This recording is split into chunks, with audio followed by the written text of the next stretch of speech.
Bueno, vamos a, a pasar al tema de interpretación y eficacia de las normas tributarias, que si no recuerdo mal es el tema 9 de nuestro programa. Eh, estas, estas presentaciones, tanto la que usé antes como esta, están subidas desde anoche a la plataforma Metix. Quizás hay que decir que la interpretación y eficacia de las normas tributarias es en general la misma interpretación que ustedes estudiaron en Introducción al Derecho. Dicho en otras palabras, no hay, salvo una excepción que luego veremos, y que además no está tan claro que sea excepción, no hay excepción en las formas de interpretar las normas tributarias que en las normas para interpretar en general el derecho. Y lo mismo podríamos decir de la eficacia. La eficacia de las normas en el tiempo y en el espacio es la misma eficacia general del derecho, las mismas normas de eficacia eh, de cualquier norma, de cualquier naturaleza previstas en la Constitución política. Esta segunda parte, eficacia, no obstante, tiene algún estudio particular, que es lo que ha dado a llamarse principio de territorialidad o principio de renta mundial, y dedicaremos algunos minutos a esa singularidad. Interpretación y eficacia, las mismas normas generales del derecho, con algunas particularidades en derecho tributario. El artículo 34 de la Constitución Política dice que a ninguna norma se le dará, a ninguna ley se le dará efecto retroactivo en perjuicio de persona alguna o de sus derechos patrimoniales adquiridos o de situaciones jurídicas consolidadas. Estamos hablando de eficacia en el tiempo. Las normas rigen hacia adelante. ¿Qué está prohibido? Está prohibido que rijan hacia atrás, pero solo, esa prohibición es solo para la retroactividad en perjuicio, la retroactividad perjudicial, retroactividad en perjuicio de persona o de sus derechos o de situaciones jurídicas consolidadas. Dicho en otras palabras, si la retroactividad es beneficiosa, no está prohibida por la Constitución política.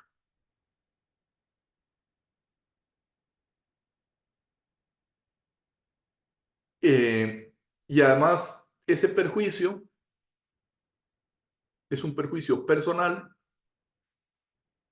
o es un perjuicio patrimonial, derechos patrimoniales, propiedad, o bien una situación jurídica que se consolidó en el tiempo.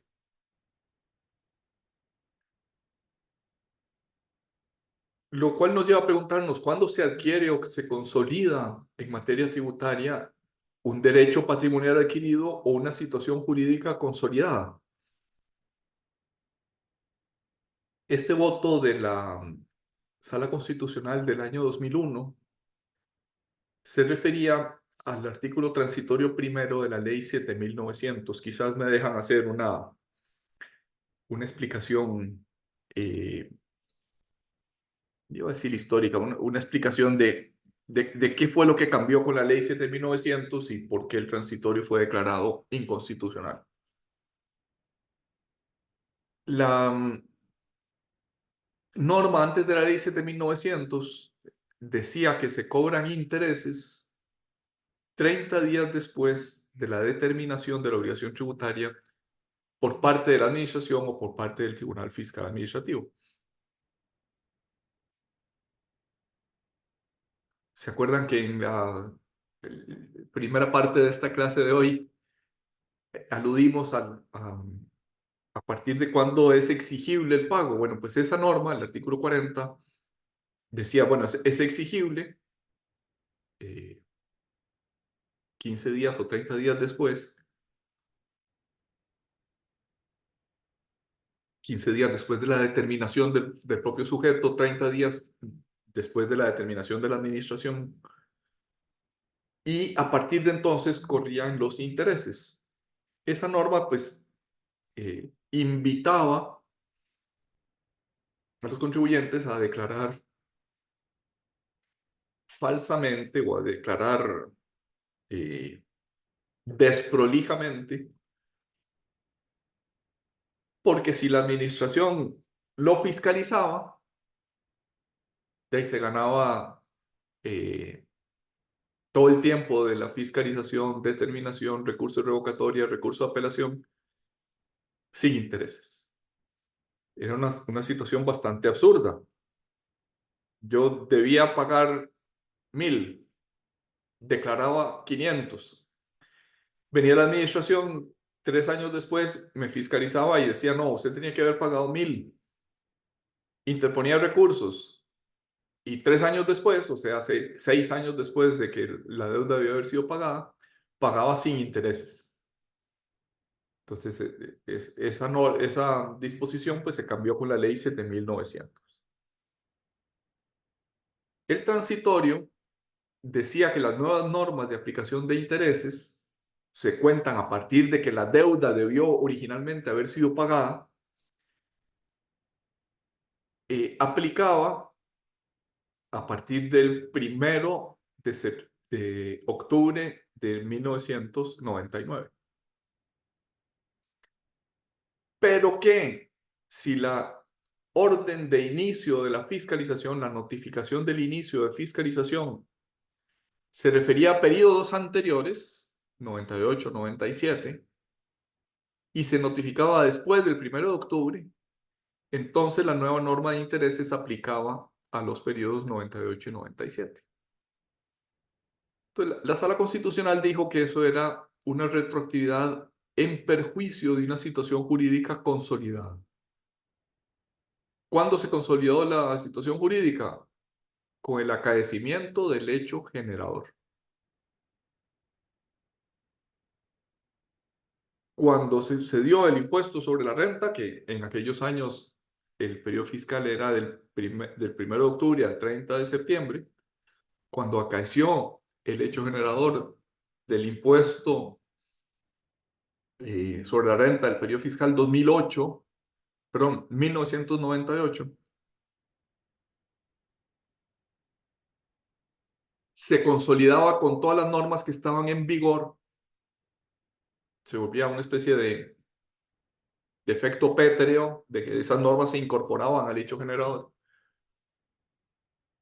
Y por tanto, la reforma de la ley 7.900 que entraba a regir el 1 de octubre del 99 no podía aplicarse a los periodos fiscales anteriores. En otras palabras, ¿cuándo se consolida en materia tributaria una situación jurídica consolidada? Cuando se realiza el hecho generador. Pregunta de examen. ¿Cuándo se realiza? ¿Cuándo se consolida? Cuando se realiza el hecho generador.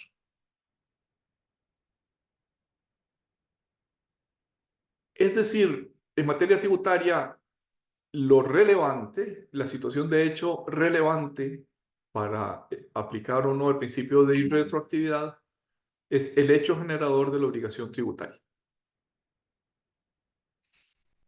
Hay que decir que esto no es así en el resto de ordenamientos. En otros países, la irretroactividad es solo aplicable a determinadas materias. Por ejemplo, en España se aplica solamente en materia tributaria, perdón, en materia penal,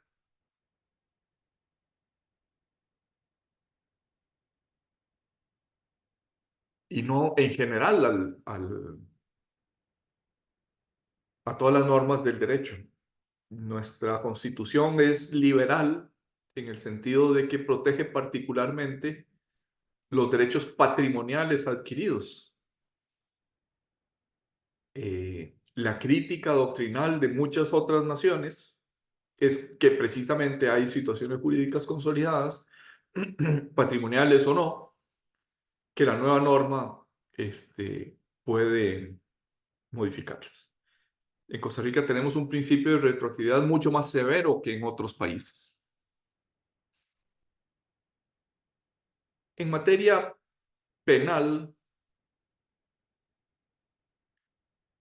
dice el artículo 34, no hay prohibición de retroactividad, no hay interdicción de retroactividad.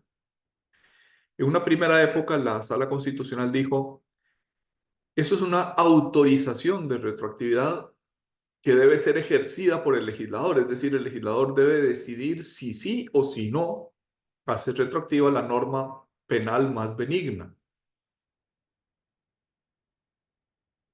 Ya no es esa la interpretación de la Sala Constitucional por aplicación del artículo 9 de la Convención Americana de Derechos Humanos o Pacto de San José, que positivizó el principio de aplicación de ley penal más benigna a favor del imputado.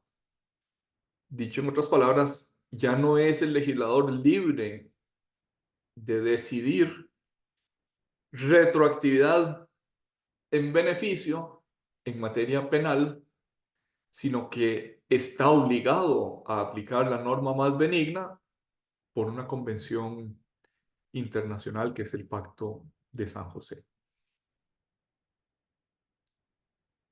Hay cierta discusión si esa norma penal más benigna se refiere a la norma penal sustantiva o material, o debe extenderse también a la norma procesal penal.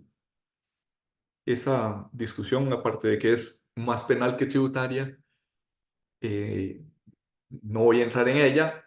eh, Nada más recordar que en general no se considera violación al principio de irretroactividad el que los nuevos procesos inicien con las nuevas normas y los procesos viejos, por un fenómeno de ultraactividad, se concluyan con las normas con las que se iniciaron. Aunque la norma ya esté derogada, el proceso iniciado, en la medida en que ello sea posible, continúa con las normas con las que se originó. Decíamos que el elemento clave es el hecho generador. Más precisamente, el devengo, es decir, cuando sucede el hecho generador y nace a la vida jurídica la obligación tributaria, aunque todavía no sea exigible. Ejemplo, el impuesto sobre la renta del año 2023 surgió a las 12 de la noche del 31 de diciembre del 2023, por el periodo que va del 1 de enero al 31 de diciembre del 2023. Pero todavía no es exigible el 15 de marzo del 2024. El cambio normativo que tuviera lugar acaecido el hecho generador, devengado a la obligación tributaria, aunque todavía no sea exigible, no puede afectar el periodo ya devengado, salvo que sea beneficioso, obviamente.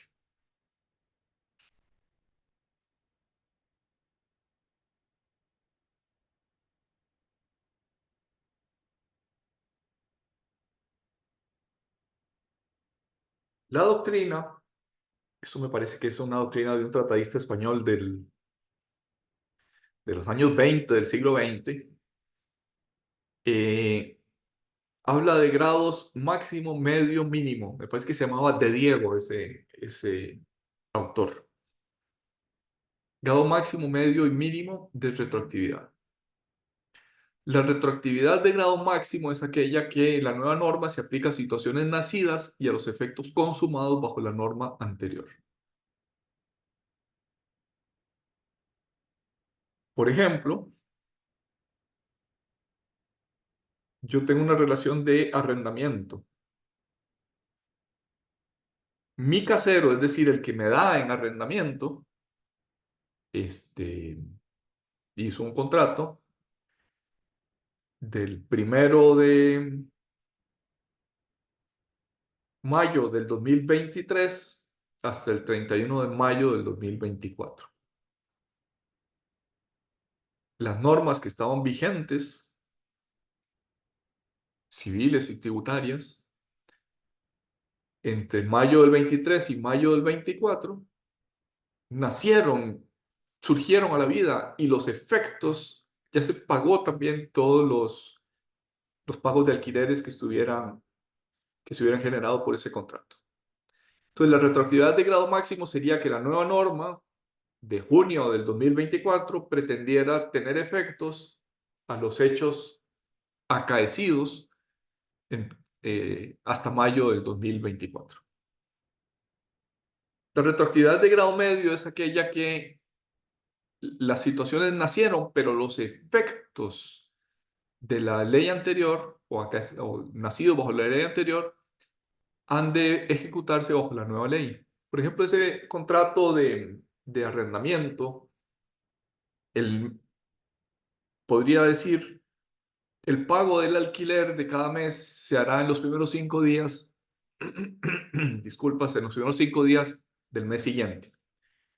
Por tanto, el pago del alquiler de mayo del 2024 tendría el, el arrendatario derecho a pagarle en los primeros 5 días de junio, en los cuales ya estaría vigente la nueva norma. En cambio, la retroactividad de grado mínimo es aquella que, aunque la situación nació bajo la norma anterior, hay efectos futuros. Por ejemplo, si el contrato de arrendamiento fuera indefinido en el tiempo y no se venciera el 31 de mayo, sino que siguiera todo el resto del 2024, el mes de junio, el mes de julio, el mes de agosto y etcétera del 2024 son efectos futuros a los cuales la nueva norma podría aplicar.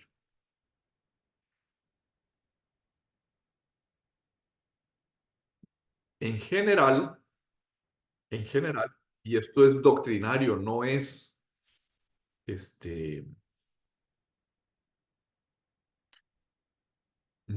no hay una norma que así lo especifique, se suele entender que la retroactividad admitida, la retroactividad no prohibida por el artículo 34 de la Constitución Política, es la retroactividad de grado mínimo y en algunos casos se permite la retroactividad de grado medio. Como ya dije, nuestra legislación, la legislación costarricense, del artículo 34 constitucional, es uno de los más severos en prohibir la retroactividad. Parece claro que en ningún caso se admite retroactividad de grado máximo. Parece claro que aún con esa prohibición no es obstáculo a la vigencia de la norma la retroactividad de grado mínimo. Y donde hay un poquito más de discusión es en la retroactividad de grado medio. Y vamos a tratar de ver cuál ha sido la solución práctica en materia tributaria. ¿Qué pasa cuando hay un impuesto periódico, por ejemplo, el impuesto sobre la renta, y el cambio normativo se produce a medio periodo fiscal? Eh, Hay algunos ejemplos puestos ahí en el oficio DGT 22 del 01. La nueva norma entraba en vigor, si no recuerdo mal, el 7 de julio del 2001, cuando ya había iniciado el periodo fiscal que había iniciado el 1 de octubre o el 1 de enero anteriores a ese 7 de julio del 2001. Esa resolución de la Dirección General de Tributación dividió el periodo impositivo, el periodo fiscal,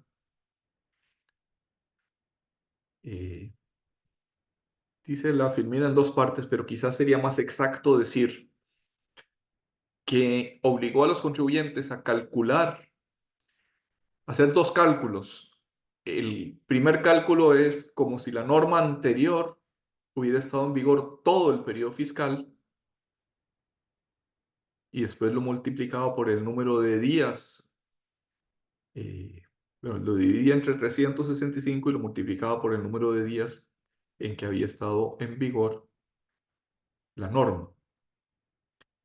Y un segundo cálculo que era como si la nueva norma hubiera estado en vigor todo el periodo fiscal, dividido entre 365 y lo multiplicaba por el número de días que había estado en vigor la nueva norma fiscal. Y soy consciente de que es complicada la explicación que estoy dando.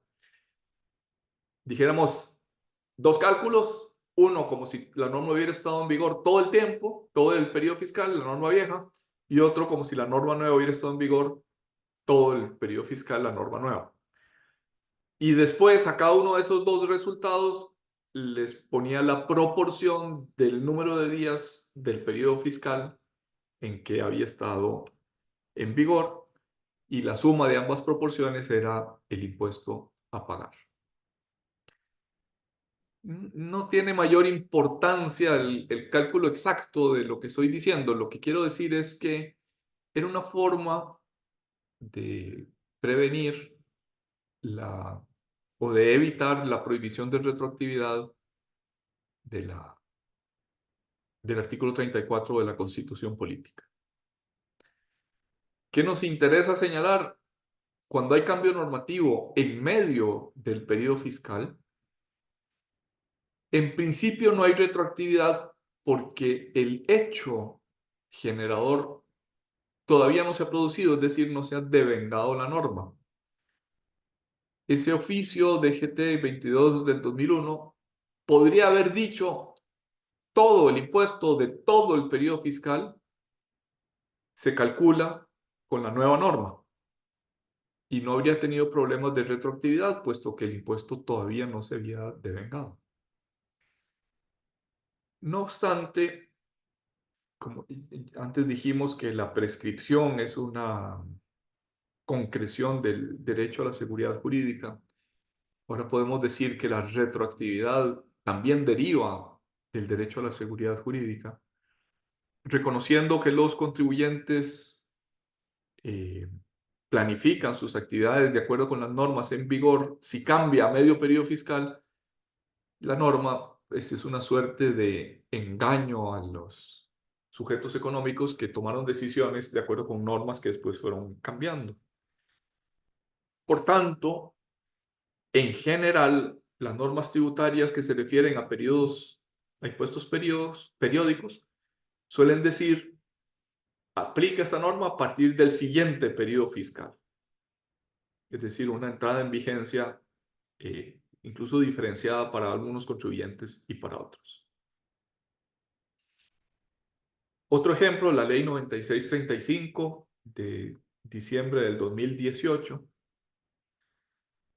que estableció un nuevo impuesto en el valor agregado y una nueva, digamos, antes del impuesto general sobre las ventas, se cambió a un impuesto al valor agregado y se establecieron algunas normas, en concreto normas de proporcionalidad cuando había diferentes tarifas de impuesto, 1%, 3%, 7% para medicinas, para construcción que se hubiera aprobado antes de la entrada en vigencia de la ley, para también normas diferenciadas para actividades turísticas, etc. Y se establecía unas normas de proporcionalidad. En el crédito, si yo tenía una actividad sujeta a una tarifa, digamos, de 7 y tenía insumos recibidos al 13%, solo podía tener crédito por la misma proporción en la que yo cobraba IVA. Aunque hubiera pagado 13, solo tenía derecho de crédito de 7. Y si tenía actividades diferenciadas, unas con 1, unas con 3, otras con 7, otras con 13, pues había unas normas ahí de cómo se aplicaba esa proporcionalidad. Pues bien, el artículo transitorio 3 de la ley 9635 de fortalecimiento de las finanzas públicas estableció que la proporcionalidad en el IVA también se refería a los créditos que provenían del impuesto general sobre las ventas anterior a la plena vigencia del IVA. También había un transitorio 23 relativo a los instrumentos de inversión. En general, los temas de retroactividad y ultraactividad, vigencia de la norma anterior, una vez que ha sido derogada, retroactividad, vigencia de la nueva norma, a hechos aquecidos con anterioridad, es materia de los artículos transitorios, del derecho transitorio de las leyes.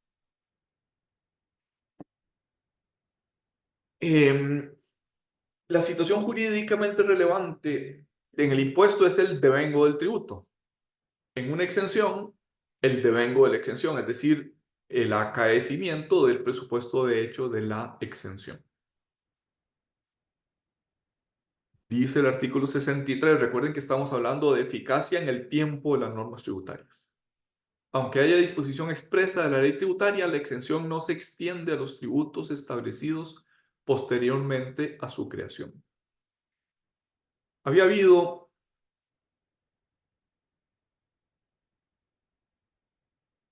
algunos sujetos a los cuales se les daba o se les otorgaba una exención genérica de este estilo, ¿verdad? Estarán exentos de todos los tributos actuales y futuros.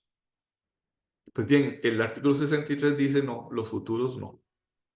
Los nuevos tributos, los tributos que se establecen en fecha posterior, aunque haya disposición expresa, no se extiende a los tributos posteriores a la creación de la exención.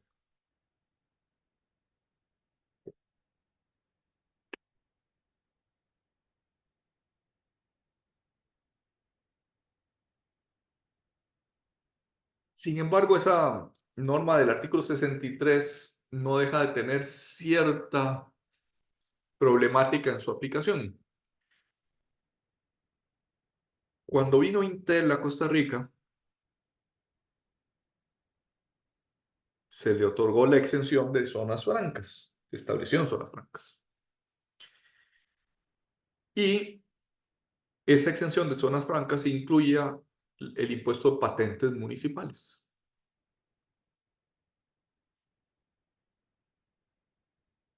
El impuesto de patentes municipales de la Municipalidad de Belén se modificó, entonces se creó un nuevo impuesto de patentes municipales con la aviesa intención de cobrarle a Intel, que se estableció en la circunscripción territorial de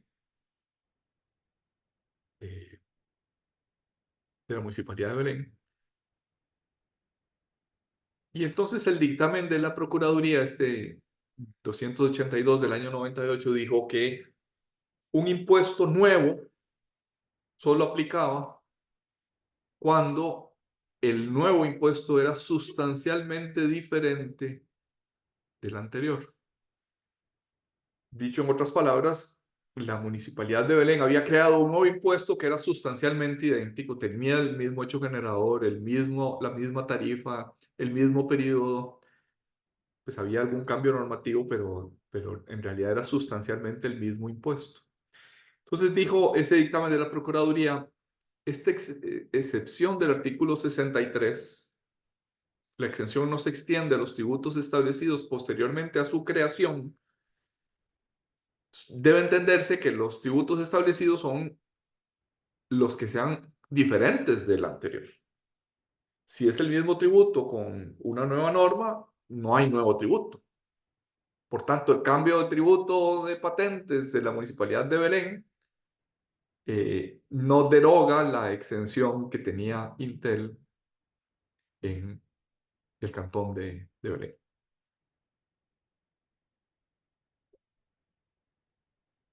En ese voto de la Sala Constitucional del año 96,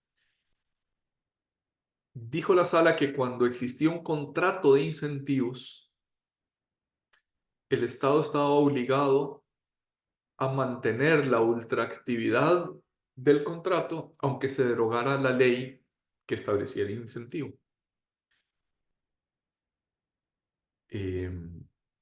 Eso se refería a los contratos de incentivos industriales, por los cuales había un, llamémosle comillas, contrato entre el inversionista y el Estado.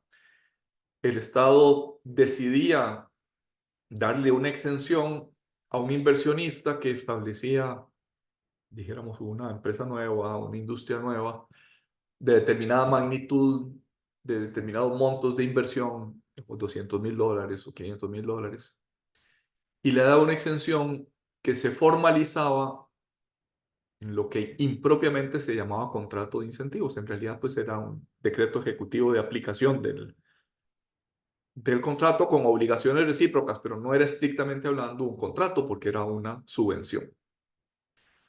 Entonces dijo la Sala Constitucional que cuando había contratos de incentivos, aunque se derogara la ley de incentivos, como fue el caso que sucedió, la ley de incentivos industriales fue derogada, el Estado costarricense estaba obligado a mantener esos incentivos, esas exenciones, durante el plazo de ese contrato, que normalmente eran plazos de 10 años. ¿Cuál es la diferencia? ¿Cuál es la... O sea, ¿por qué el artículo 63 dice que si cambia la norma se extingue la exención? Mientras que este voto de la Sala Constitucional dice extinguida la exención, aún así hay un fenómeno de ultraactividad. La diferencia es que hay un contrato de incentivo.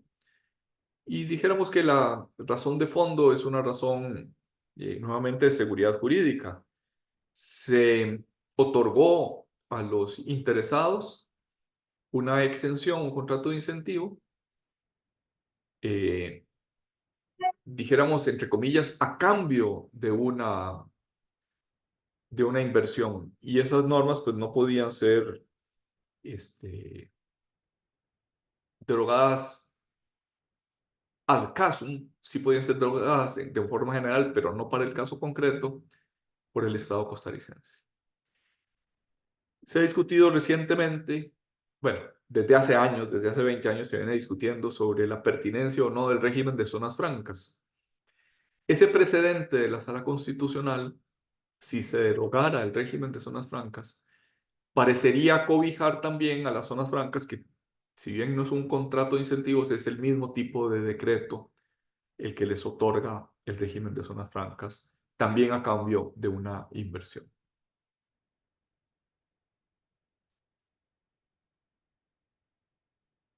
Todas las normas del, de materia tributaria, de acuerdo con el artículo 6 del Código Tributario, se interpretan según los métodos comúnmente admitidos en derecho. ¿Cuáles son los métodos comúnmente admitidos en derecho? Los que están en el artículo 10 del Código Civil. En primer lugar, según el sentido literal, según el sentido de las palabras. En segundo lugar, según su contexto, fundamentalmente atendiendo al espíritu y la finalidad. Esto también aplica para la materia de exenciones. Interpretación, en primer lugar, literal; en segundo lugar, contextual; en tercer lugar, eh, finalista, de acuerdo con el artículo 10 del Código Civil.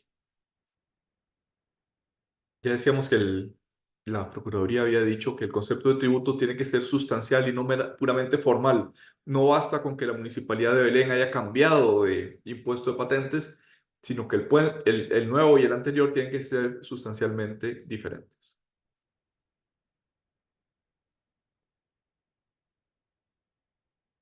Algunos ejemplos de eficacia en el tiempo.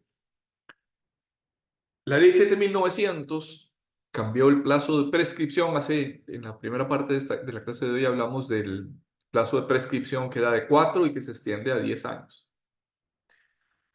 Pues bien, la ley 7.900 cambió el plazo, que era de 3, y lo extendió a 4 años. El plazo general de prescripción antes era 3, ahora es de 4. Por lo tanto, si la obligación tributaria se consolidó, si el elemento clave, que es el hecho generador de la obligación tributaria, sucedió antes de la ley 7.900, la aplicación del nuevo plazo sería lesiva del principio de irretroactividad de las leyes, violaría el artículo 34 de la Constitución.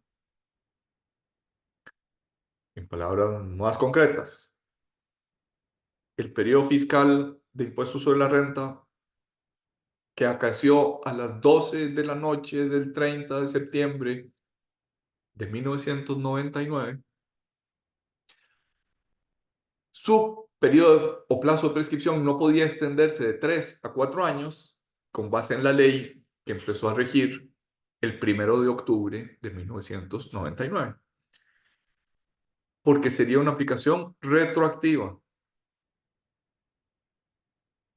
Obsérvese que en ese periodo, 99, para la generalidad de los contribuyentes, el hecho generador acaecía en el último instante del 30 de septiembre, aunque no era exigible, había que pagar el impuesto el 15 de diciembre siguiente, cuando ya estaba en vigor plenamente la nueva ley.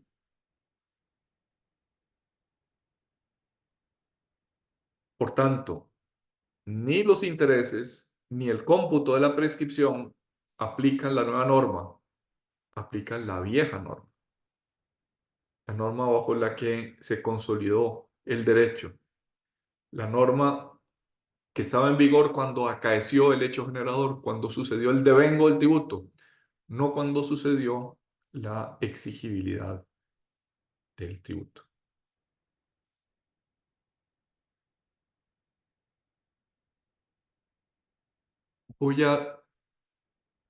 No creo que no tengo filmina para eso, pero voy a referirme a otro supuesto de la propia ley 7.900. Esa ley 7.900 estableció una sanción tributaria por declaración inexacta.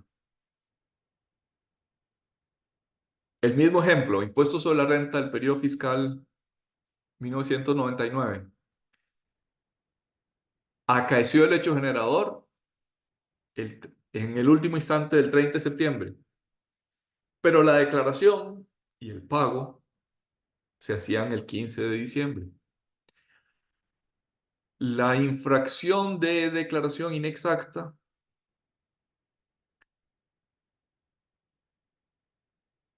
el 15 de diciembre estaba plenamente en vigor y como el hecho o la situación jurídica relevante es la declaración, aplica plenamente la nueva norma de la ley 7.900. Es una situación un tanto curiosa. Si la declaración era inexacta y era corregida por la administración tributaria, no procedía el cómputo de intereses, pero sí procedía el cómputo de la imposición de la sanción, de la nueva sanción. ¿Por qué no los intereses? Porque pervivía con ultraactividad la norma anterior, la norma en vigor cuando se consolidó el hecho generador. Pero en materia de sanciones sí aplicaba la nueva sanción porque la nueva sanción, el hecho relevante era su declaración que se presentaba el 15 de diciembre del año 99. ¿Se entendió? ¿Dudas, preguntas, aclaraciones, comentarios?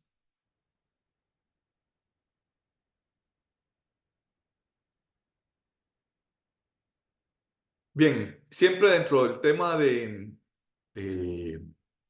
extensión o alcance o eficacia de la norma tributaria en el espacio, el tema que sigue, pero que lo vamos a concluir aquí para iniciarlo en la próxima lección, es el criterio de sujeción a las normas tributarias, lo que ha dado en llamarse normas de renta universal o de renta territorial. Vamos a dejar la clase ahí el día de hoy. Todavía no he subido los trabajos que serían en lugar del segundo examen. Espero hacerlo en el transcurso del día y les mando un correíto avisándoles que ya lo hice. ¿Dudas, preguntas?